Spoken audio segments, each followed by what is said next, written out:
میرا عرب کہہ رہا وخفض، لوگوں کی بدتمیزی کے آگے ذبح ہو جا، لوگوں کی بد اخلاقی کے آگے ذبح ہو جا۔ یہ مت کہہ کہ میں کتنا صبر کرتا، میں کتنا حوصلہ کرتا، میں کتنا چپ رہتا، میں بھی تو انسان ہوں، میرے اندر بھی تو دل ہے۔ وخفض، اپنے پر پھیلا کے ان کی ہر بدتمیزی کو سہتا جا، ان کی ہر بد اخلاقی کو سہتا جا، ان کی ہر دل آزاری کو سہتا جا، سہتا جا۔ بس یہی تیرا کام ہے۔ قربان جاؤں، قربان جاؤں، اتنے عالی اخلاق کے باوجود اللہ اتنی تاکید کے ساتھ حکم سناتا ہے کہ اپنے پر پھیلا دے، زخمی پرندے کی طرح ذبح ہونے کے لیے تیار ہو جا۔ ان کی ہر بدتمیزی کے آگے آہ نہ کر لبوں کو سی، عشق ہے دل لگی نہیں، سینے پہ تیر کھائے جا، آگے قدم بڑھائے جا، یعنی زبان حال سے کہہ دے کہ ہاں ستائے جا۔ وہ یہ کرتا ہے، وہ یہ کرتی ہے، اسے یہ نہیں آتا، اسے یہ نہیں آتا، اسے وہ یوں سناتی ہے، وہ یوں سناتا ہے، وہ یوں کرتی ہے، وہ یوں کرتا ہے۔ یہ آج کے اخلاق ہیں۔ کوئی آنکھ ایسی نہیں ہے جو خوبیاں ڈھونڈے، جس آنکھ کو دیکھو اس میں دوربینیں فٹ ہیں عیب پکڑنے کے لیے۔ کاش کوئی آنکھ ہوتی جو خوبیاں دیکھتی، کوئی زبان ہوتی جو خوبیاں بولتی۔ ہائے ہائے، اللہ درجے بلند کرے سعید احمد خان رحمت اللہ علیہ۔ مولانا سعید احمد خان، ایک شخص میری زندگی میں آیا، یہ سارا مضمون میں اس کی صحبت سے سمجھا ہوں، کتابوں سے نہیں سمجھا۔ مجھے کتابیں زبانی یاد تھیں، میں کتابوں کا حافظ تھا، لیکن اللہ کی قسم میں مضمون کتابوں سے نہیں سمجھا۔ یہ میں اس بندے کی صحبت سے سمجھا کہ اخلاق سیکھنے پڑتے ہیں۔ اخلاق سیکھنے کی چیز ہے، یہ پڑھنے سے نہیں آتے، یہ پڑھانے سے نہیں آتے۔ ممکن ہے بخاری پڑھانے والا بد اخلاقی کے انتہا پر ہو، بخاری پڑھنے والا بد اخلاقی کے انتہا پر ہو، کہ یہ چیز پڑھنے سے نہیں آتی، سیکھنے سے آتی ہے۔ پڑھا، کتابیں زبانی یاد کی، چٹائیوں کے ساتھ سل کے بیٹھ کے پڑھا، نہیں سمجھ میں آئے، ایک ہستی کو دیکھا، ایک اخلاق والے کو دیکھا، اس کے ساتھ چند صبح گزری، چند شامیں گزری جو میری زندگی کا سب سے قیمتی اثاثہ ہیں، تو پھر مجھے پتہ چلا کہ اخلاق کسے کہتے ہیں، اور اخلاق بھی سیکھنے کی چیز ہے، اور اخلاق ہی انسانیت کا نام ہے۔ بد اخلاقی ہے تو انسانیت نام کی شے کوئی نہیں۔ میرے رب کو زیادہ تسبیحات کی ضرورت نہیں ہے، یوں ممبر پہ بیٹھ کے لمبی تقریروں کی میرے رب کو زیادہ ضرورت نہیں ہے۔ بچھ جاؤ، پٹ جاؤ، مٹ جاؤ، لٹ جاؤ، اور اللہ کے دربار میں اونچا مقام پالو۔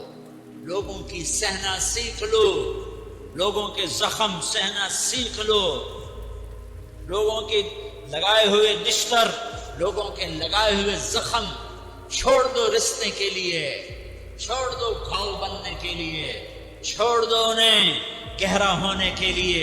یہ جتنے گہرے ہوں گے اتنا تم اللہ کو محبوب نظر آؤ گے۔ تو بچا بچا کے نہ رکھ اسے، تیرا آئینہ ہے وہ آئینہ کہ شکستہ ہو تو عزیز تر ہے نگاہ آئینہ ساز میں۔ اسے ٹوٹنے دو، اسے ٹوٹنے دو۔ توڑنے والوں کو کہہ دو آ جاؤ، ادھر آ ستمگر، ہنر آزمائیں تو تیر آزما، ہم جگر آزمائیں۔ لوگوں کو بولنے دو، عورتوں کو بولنے دو، تم سنتی جاؤ اور سہتی جاؤ اور پیتی جاؤ اور اف نہ کرو اور آہ نہ کرو۔ تم وقت کی رابعہ بصری ہوگی، تم وقت کے جنید بغدادی ہوگے۔ بڑے بڑے مجاہدوں والے اور بڑے بڑے عبادات والے، بڑے بڑے عبادات کے قطب مینار، اللہ کی قسم تمہاری گرد نہیں چھو سکتے، تمہاری گرد کو نہیں پا سکتے۔ تمہیں پہنچنا تو کہاں ہے، تمہاری گرد کو بھی نہیں پہنچ سکتے ہیں۔ اگر تم اپنے اخلاق قابو کر لو، اپنی زبان پہ قابو کر لو، لوگوں کی دل آزاری پہ چپ رہنا سیکھ لو، لوگوں کی تکلیف پر چپ رہنا سیکھ لو، اور لوگوں کی بدتمیزی پر چپ رہنا سیکھ لو، اور برے سے اچھا بننا سیکھ لو، برے کے سامنے مسکرانا سیکھ لو، تانے سن کر بھی مسکرانا سیکھ لو، تو تمہیں زیادہ نفلوں کی ضرورت نہیں پڑے گی، تمہیں لمبی لمبی تہجد کی ضرورت نہیں پڑے گی، تم وہاں پہنچو گے جہاں کوئی نہ پہنچ سکے گا، تم ادھر جاؤ گے جہاں کوئی نہ جا سکے گا، تمہارے مقامات کو کوئی پا نہ سکے گا آخرت میں، نہ دنیا میں نہ آخرت میں۔ اپنے اخلاق بناؤ، اپنی آخرت کو بنانا ہے تو اس نفس کو پاکیزہ کرو۔ یہ نفس پاک ہوتا ہے دو باتوں سے، ایک عبادات سے، ایک اچھے اخلاق سے، اور یہ غلیظ ہوتا ہے، ناپاک ہوتا ہے عبادات کو چھوڑنے سے اور بد اخلاقی کا شکار ہونے سے۔ بد اخلاقی سب سے بڑی غلاظت اور کبیرہ گناہ سب سے بڑی غلاظت ہے، اور عبادات سب سے بڑی خوراک ہے، سب سے بڑی پاکیزگی ہے، اچھے اخلاق سب سے بڑی خوراک ہے، سب سے بڑی پاکیزگی ہے، گناہوں کا چھوڑ دینا سب سے بڑی طہارت ہے۔ کہ کرو گے اللہ تمہیں چمکائے گا، تمہاری دنیا بھی بنائے گا، تمہاری آخرت بھی بنائے گا۔ یہ اخلاق سیکھنے پڑتے ہیں، عبادات کو سیکھنا پڑتا ہے۔ اللہ کے راستے میں جاؤ، اللہ کے راستے میں پھرو، اور اپنے اخلاق بھی بناؤ، اپنا ایمان بھی بناؤ، اپنے کردار کو بھی بناؤ، اور مرتے دم تک یہ محنت کرتے رہو، کرتے رہو، کرتے رہو۔ کرتے کرتے موت آ گئی تو جو ادھورا پن ہے اللہ دور کر دے گا، جو ادھورا پن ہے اللہ دور کر دے گا۔ اور کوشش کرو 24 گھنٹے کی زندگی میں اس زبان پہ خیر کے سوا کچھ نہ نکلے۔ تم بے شک فرض نماز پڑھو، تسبیحات مسنون نہ پڑھو، تو لمبے ذکر نہ کرو، لمبے قرآن نہ پڑھو، لمبے نفل نہ پڑھو، میری ایک مان لو، یہ زبان پہ قابو پا لو، اس زبان کو بند کرنا سیکھ لو، اسے ہونٹوں تلے، اسے دانتوں تلے دبانا سیکھ لو، یہ ہونٹوں کے در بند کرنا سیکھ لو۔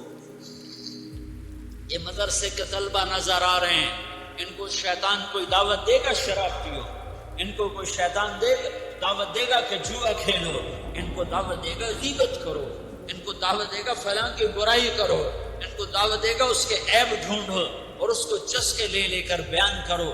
یہ اس گناہ کی مار دیتا ہے، اس میں ایسی مار دیتا ہے کہ نمازیں صاف ہو جاتی، عبادات صاف ہو جاتی، علم صاف ہو جاتا ہے، تبلیغ صاف ہو جاتی ہے۔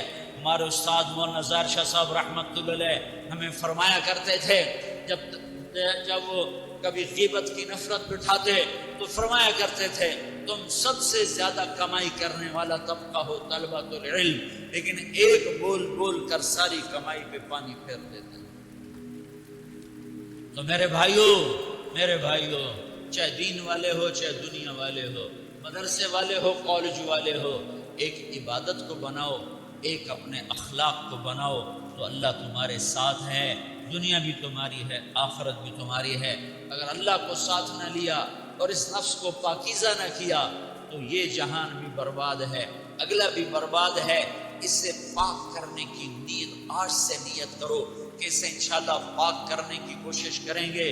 تو نیت کرتے ہو سارے کہ اس سے پاک رکھنا ہے۔ کبھی کوئی دھبا لگ جائے لگتا رہے گا انسان جو ہے تو فوراً دھونے کی، جیسے کرتے پہ دھبا لگ جائے تو فوراً دھونے کی کوشش کرتے ہیں، اسے دھونے کی کوشش کرو۔ آنسوؤں کا پانی بس بڑے سے بڑے داغ کو دھونے کے لیے آنسوؤں کا پانی چاہیے، اور زیادہ پانی بھی نہیں چاہیے۔ ایک مکھی کے سر کے برابر تمہاری آنکھوں کے کٹوروں میں آنسو تیر گیا جو صرف تمہارے اندر کو تر کر گیا، باہر نہ نکل سکا۔ تمہاری آنکھ اتنی بخیل ثابت ہوئی کہ تمہیں آنسو کا ایک قطرہ نہ دے سکی، لیکن اتنا دے دیا کہ تمہارے کنارے بھیگ گئے۔ تو تمہارے بڑے بڑے داغ اللہ دھو کے صاف کپڑا تمہارے ہاتھ میں پکڑا دے۔ تو جب ہو جائے توبہ کرو، جب ہو جائے آنسوں سے صاف کرو۔ آنسو نہیں نکلتا تو آہوں سے صاف کرو، تمہاری آہیں بھی اسے صاف کر دیتی ہیں۔ تمہارے آنسو بھی اس سے صاف کرتے ہی کرتے ہیں، تمہاری آہیں بھی اس سے صاف کر دیں گی۔ تم کہتے ہو جی دل بڑا سخت ہے، آنسو نکلتا ہی نہیں، تو تم کچھ آہ ہی بھر دو اللہ کے آگے، وہ بھی تمہیں کہاں سے کہاں پہنچا دے گی۔ تو میرے بھائیو، اس کی نیت کرتے ہو نا، پچھلی پر توبہ کرو، پچھلی پہ توبہ کرو، پچھلی پر توبہ کرو، اگلی صحیح گزارنے کی نیت کرو۔ تو توبہ کی بھی نیت کرتے ہو تو کہو یا اللہ میری توبہ، پھر کہو یا اللہ میری توبہ، پھر کہو یا اللہ میری۔ اللہ تعالیٰ نے ایک مضمون کو قرآن مقدس میں بار بار بیان فرمایا ہے، اور ایک چیز کی یاد دہانی بار بار انسانوں کو کرائی ہے کہ اے انسانوں، اے دنیا میں بسنے والے لوگوں، اس بات کا خیال رکھو کہ یہ دنیا ختم ہونے والی ہے، تم بھی ختم ہونے والے ہو۔ جو کچھ اس دنیا میں ہے تمام چیزیں ختم ہونے والی ہیں، صرف اللہ کی ذات ہے جو باقی رہنے والی ہے۔ اس مضمون کو کئی زاویے سے، کئی انداز سے اللہ تعالیٰ نے سمجھایا اور بتایا۔ ایک دعا پر غور کریے جو عام طور پر ہم مٹی دینے کے وقت یا جب قبرستان جاتے ہیں تو اس دعا کو عام طور پر پڑھا کرتے ہیں، منہا خلقناکم وفیہا نعیدکم ومنہا نخرجکم تارۃ اخری۔ یہ قرآن شریف کی سورہ طٰہٰ کی آیت ہے، جس میں اللہ تعالیٰ نے ایک ایسا پیغام دیا ہے جو ہر عقل مند کو اوپر سے نیچے تک، اندر سے باہر تک جھنجھوڑ کر رکھ دیتا ہے۔ اس آیت میں پیغام یہ ہے، منہا خلقناکم، اے ہمارے بندو، ہم نے تمہیں اسی مٹی سے پیدا کیا، منہا خلقناکم وفیہا نعیدکم، اور اسی میں ہم لوٹائیں گے، ومنہا نخرجکم تارۃ اخری، اور اسی سے ہم دوبارہ تمہیں اپنے ہاتھ لے کر آئیں گے۔ یعنی اسی سے ہم نے پیدا کیا، اسی پر ہم نے تمہیں لوٹایا، پھر اسی سے ہم تمہیں زندہ کریں گے۔ یعنی ایک انسان کی زندگی اسی دنیا میں گھومتی گھومتی شروع سے آخر تک ختم ہو جاتی ہے۔ یہ بات تو اللہ تعالیٰ نے بتایا جو دنیا کی حقیقت ہے، اسی لیے اللہ تعالیٰ نے کہا کہ دنیا کی ہر چیز ختم ہو جائے گی، صرف میری ذات، اللہ کی ذات باقی رہے گی۔ کل شیء ہالک الا وجہ، ہر چیز کو فنا، ہر چیز کو ختم، مگر صرف بقا اللہ کی ذات کو ہے۔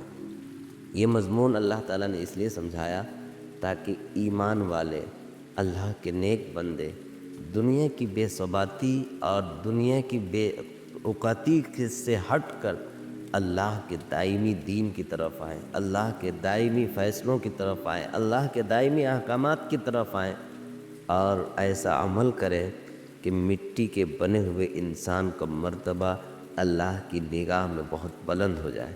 ایک بات یاد آئی بڑی اچھی جو قرآن شریف میں ہے، مفسرین نے جہاں بیان کیا، بڑی اچھی بات ہے، وہ یہ ہے کہ اللہ تعالیٰ نے قرآن میں بیان فرمایا کہ جب اہل جنت میں جائیں گے تو اللہ تعالیٰ جنتیوں کی بہت ساری نعمتوں کا انتظام فرمائے گا۔ اس میں سے ایک یہ ہے کہ ان کے جو گھر والے، رشتہ دار و احباب و اقارب میں جو نیک لوگ چلے گئے ہیں، اللہ تعالیٰ ان لوگوں کو بھی ان کے ساتھ جنت میں ایڈ کر دے گا۔ اور بہت بڑی بات یہ ہوگی کہ اہل جنت کو سلام کرنے کے لیے فرشتے آئیں گے، اور اہل جنت کو، ایمان والے کو فرشتے آ کر سلام کریں گے، سلام علیکم بما صبرتم فنعم عقبی الدار۔ فرشتے کہیں گے کہ تم پر سلامتی ہو، کتنا بہترین گھر ملا ہے تمہیں، بہت اچھا، بہت اچھے انداز سے، بڑے فخر کے ساتھ تم جنت میں رہو۔ فرشتے انسانوں کو سلام دیں گے۔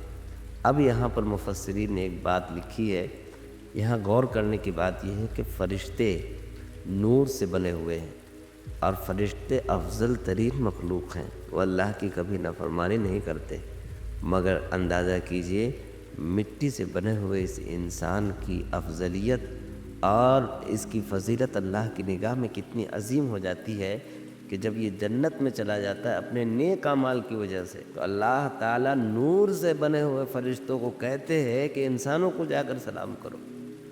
فرشتوں کا سلام کرنا انسانوں کی شرف کی بات ہے، انسانوں کے لیے بڑی عزت کی بات ہے کہ فرشتے آ کر انسانوں کو سلام کر رہے ہیں۔ یہ ہے اللہ سے لگاؤ اور اللہ سے محبت کی وجہ سے مرتبے کی بلندی کا معیار۔ سچ یہی ہے کہ انسان اپنے آپ میں کچھ نہیں ہے، انسان کی اپنی کوئی ویسی حیثیت نہیں ہے، بلکہ اس دنیا کی کوئی حیثیت نہیں ہے۔ اللہ تعالیٰ نے فرمایا کہ وَمَا الْحَيَاةُ الدُّنْيَا إِلَّا مَتَاعُ الْغُرُورِ، دنیاوی زندگی تو دھوکے کے سوا کچھ نہیں ہے، یہ تو محض دھوکہ ہے، آنکھوں کا دھوکہ یا نظروں کا دھوکہ، نظریے کا دھوکہ۔ حقیقت تو یہ ہے کہ اللہ کا جو ہوا، اللہ کے احکام پر عمل کر کے جو اللہ کا برگزیدہ بنا، وہی ہے جو کامیاب ہے، ورنہ تو اس کے علاوہ کامیابی کا کوئی تصور ہی نہیں ہے۔ دنیا کی ہر چیز فنا، دنیا کی ہر چیز ختم ہونے کو۔